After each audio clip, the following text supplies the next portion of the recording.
The night was cold and moonless when she first met her fate. February 1974, in Washington state, a young woman stepped into an alley for help, unaware of the nightmare that awaited. Theodore Robert Bundy, disguised as a college student in need of assistance, lured her to his car with promises of safety. Moments later, she was unconscious, bound and transported to a remote location. The brutality of Bundy's actions would soon be matched by the chilling indifference he exhibited towards the bodies of his victims, often returning months or years later to sexually assault their corpses in an act that seemed more ritualistic than sadistic. His crimes spanned from Washington to Oregon, Colorado, Utah, and Idaho, each victim a young woman or girl, chosen for vulnerability. Bundy's method was calculated. He would either pose as an authority figure or offer assistance, then use his strength and cunning to overpower and silence them. Once at his disposal, he would bludgeon them unconscious, bind their hands with handcuffs, and drive the victims to a desolate spot where they faced unimaginable horrors. The sheer number of victims, dozens, is staggering. Yet, it was his meticulous approach and post-mortem activities that made him uniquely terrifying. Bundy often revisited the sites of his murders, performing acts of necrophilia until nature itself claimed their bodies through decomposition and scavengers. In 1975, he was arrested in Utah for aggravated kidnapping and attempted criminal assault. But this was just a temporary setback. As Bundy's list of victims grew, so did the list of suspects associated with unsolved homicides across multiple states. By 1978, he had committed further assaults in Florida, including 3 murders that led to his 3rd death sentence. The final chapter of Bundy's life played out like something from a nightmare. After escaping from custody twice and facing relentless pursuit by law enforcement, he was finally captured in Florida. In January 1989, the electric chair at Florida State Prison claimed him, but not before leaving behind a legacy that would haunt true crime narratives for decades to come. Ann Rule, who knew Bundy personally, described him as a sadistic sociopath with an unquenchable thirst for control and pain. In his own words, he admitted to being the most cold-hearted son of a bitch you'll ever meet. His crimes were not just acts of violence. They were calculated exercises in dominance and terror that left no trace except the chilling, unanswered questions that continue to haunt those who seek understanding in the face of such evil. The night was cold and moonless when she first met her fate. February 1974, in Washington state, a young woman stepped into the shadows of a university town where the social fabric was woven tightly, yet subtly frayed by the tensions of the late 1960s and early 1970s. The era was marked by cultural upheaval, with students questioning authority and pushing boundaries. The city, though vibrant with intellectual and artistic energy, also harbored darker undercurrents. The woman, unknown to her peers at the time, lived a life of quiet simplicity. She worked as a secretary in an office building during the day, attending classes by night, balancing work and studies with the hopes and dreams shared by many young adults of that era. Her life was one of routine, punctuated by the promise of a better future. Little did she know it would be cut short by a terrifying encounter under the guise of assistance. The streets were bustling with students commuting to their evening classes or heading home after a day's work. The city's allure lay in its progressive atmosphere and the freedom it seemed to offer, yet beneath this veneer of progressivism, darker forces lurked. Bundy, with his charm and disarming smile, moved through these very same streets, preying on the trusting nature of those around him. He navigated the complex social dynamics of the time, exploiting the confusion and vulnerability that often came with being young and alone in a vast city. His modus operandi was meticulous. He would approach his targets, convincing them that help or friendship was needed. Once under his control, He would use fear and deception to ensure compliance, leading them to secluded areas where he could exact his violent and brutal desires. The cold, dark night became the stage for a tragedy that would echo through the years, leaving an indelible mark on the city's history and casting a shadow over its vibrant community. The woman's life ended in darkness and isolation, her body left to be found by others, her story forever intertwined with the nightmare of Ted Bundy. Background: the night was cold and moonless when she first met her fate. In the early hours of February 8, 1974, in Seattle, Washington, a young woman named Lisa Levy walked home from work. Unbeknownst to her, her journey would end at the hands of an elusive predator. The crime: at approximately 3:05 a.m., Bundy approached Lisa and convinced her he was an injured hiker in need of assistance. He led her to his car, a brown Mercury Marquis. Once inside, he struck her unconscious with a rock or heavy object. He then drove the car away from the city, stopping near Lake Sammamish at North Creek Park. There, under a canopy of trees, Bundy sexually assaulted and murdered Lisa Levy. The discovery: Lisa's body was discovered by park visitors around 8 a.m. on February 9, when the frozen ground revealed her partially buried remains. The gruesome scene included signs of sexual assault and an apparent struggle. The identity of the victim was quickly confirmed through a dental record match. The investigation begins. Upon learning of Lisa's death, investigators from the King County Sheriff's Office launched a thorough investigation. Initial leads were inconclusive, but Bundy was soon identified as a suspect based on his car and witness statements. The police focused their efforts on his frequent visits to the area where Levy was found. Key facts: on February 10, 1974, investigators discovered a blood-stained shirt in Bundy's car that matched Lisa's DNA. This piece of evidence linked him directly to the crime scene and raised suspicion about his involvement. The subsequent weeks saw investigators combing through records and collecting more evidence, each step bringing them closer to unraveling the mystery. The modus operandi, Bundy's method of operation, was eerily consistent across multiple cases he would go on to commit.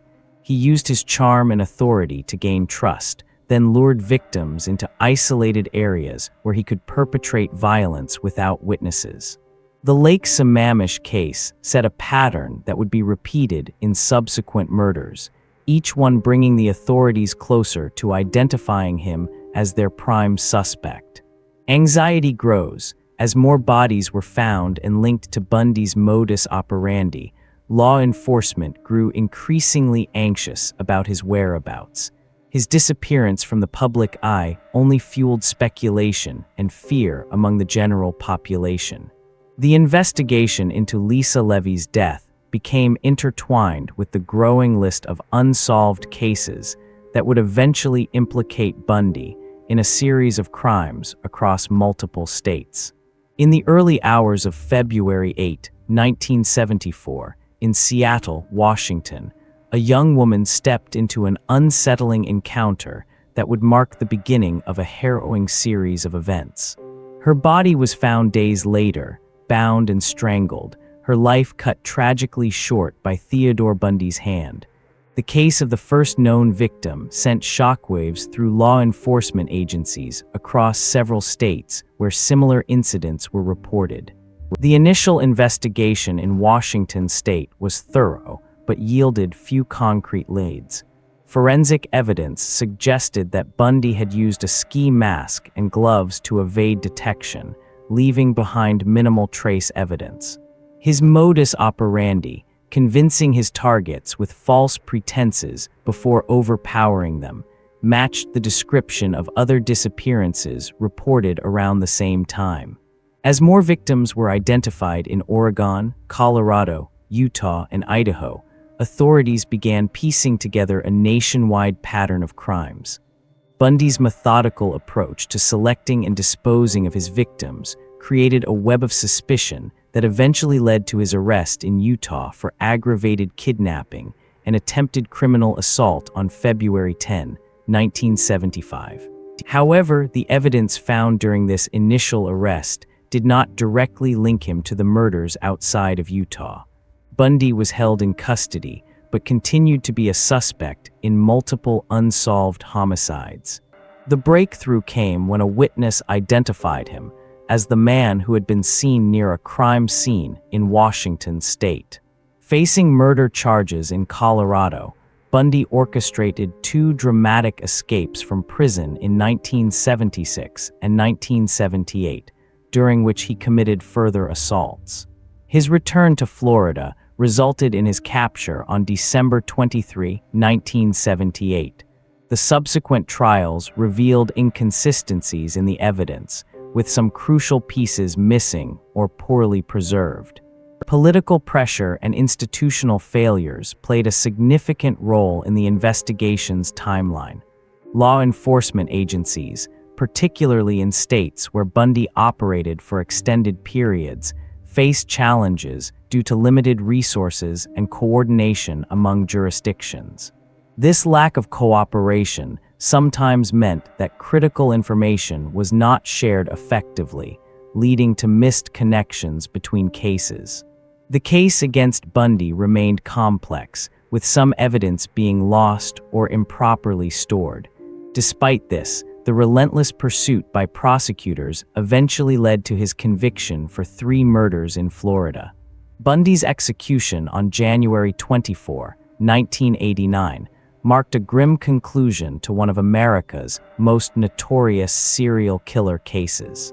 The investigation into Theodore Bundy remains a cautionary tale about the importance of thorough and coordinated law enforcement efforts in combating organized crime. The case highlighted both the effectiveness and limitations of investigative techniques during that era, leaving behind a legacy of lessons for future criminal investigations. Theories abounded regarding Theodore Bundy's crimes, yet none were definitively proven beyond his own confession. Among the strongest suspects often mentioned are other individuals who shared similar characteristics or motives, but lacked concrete evidence linking them to the killings. One theory posits that a group of men, including John Wayne Gacy and Richard Davis, conspired with Bundy in his crimes. This idea gained traction due to their shared backgrounds as charismatic con artists and sexual predators, though no direct evidence linked any of these individuals beyond speculation. Another theory centers around family members or acquaintances who were not directly involved but may have influenced Bundy's actions. His biological mother, Eleanor Louise Cowell, and her siblings, particularly Audrey Cowell, were often cited in discussions about possible psychological impacts on young Theodore. However, no familial ties could be conclusively proven to the crimes. The most compelling evidence against others stemmed from Bundy's own meticulous planning and modus operandi. His ability to lure victims with false promises of assistance or authority was unparalleled. The forensic analysis revealed that his preferred method involved bludgeoning, restraining, and sexually assaulting his victims before disposing of their bodies in remote areas. This level of control and planning suggested a singular individual capable of such sustained criminal activity. Despite numerous suspects, the primary evidence always pointed back to Bundy himself. His arrest in Utah for aggravated kidnapping in 1975 marked the beginning of an extensive list of unsolved homicides across multiple states. The physical evidence found at crime scenes, such as fingerprints and DNA, matched those of Ted Bundy. Additionally, his own admissions during interviews and correspondence with law enforcement provided crucial details that corroborated these findings. What remained elusive were the motivations behind his actions and any potential co-conspirators who might have assisted him. Bundy's chilling statements about pleasure in control and pain left no doubt about his psychological makeup, but the full extent of his crimes and accomplices likely remain a mystery. The case against Theodore Bundy remains one of the most notorious in American criminal history. His crimes spanned across multiple states between 1974 and 1978, leaving behind a trail of unsolved murders and a legacy of fear and mystery. Despite extensive investigations and multiple confessions, many aspects of his modus operandi and motives remain shrouded in uncertainty. Recent developments have included the application of modern DNA testing techniques to evidence from some of his crimes. This has led to new leads, but no definitive breakthroughs that conclusively identify additional victims or solve cold cases associated with Bundy's actions. Cold case units across the country continue to review old files and re-examine evidence, sometimes uncovering new testimonies or clues. However, significant gaps persist. The identities of many of his victims remain unknown, and the specific locations of some bodies have yet to be discovered. The exact number of individuals he may have harmed is also a mystery, with estimates varying based on available evidence and accounts from witnesses who knew him. Bundy's own motivations and psychological state continue to be subjects of extensive debate among psychologists and criminal profilers. His repeated visits to victim sites after their deaths hint at a complex psyche that remains largely unexplained.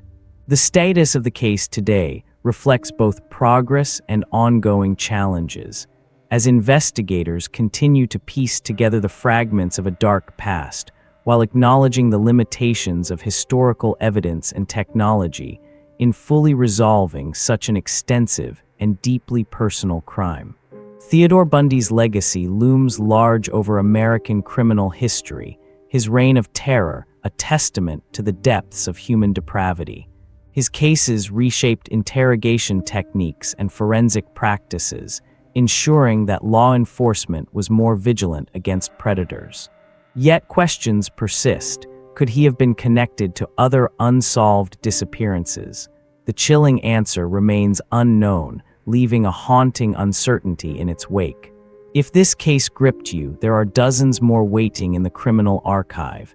Every week, we uncover new stories that history tried to forget. Subscribe now and never miss a case. The truth is out there, and we will find it together.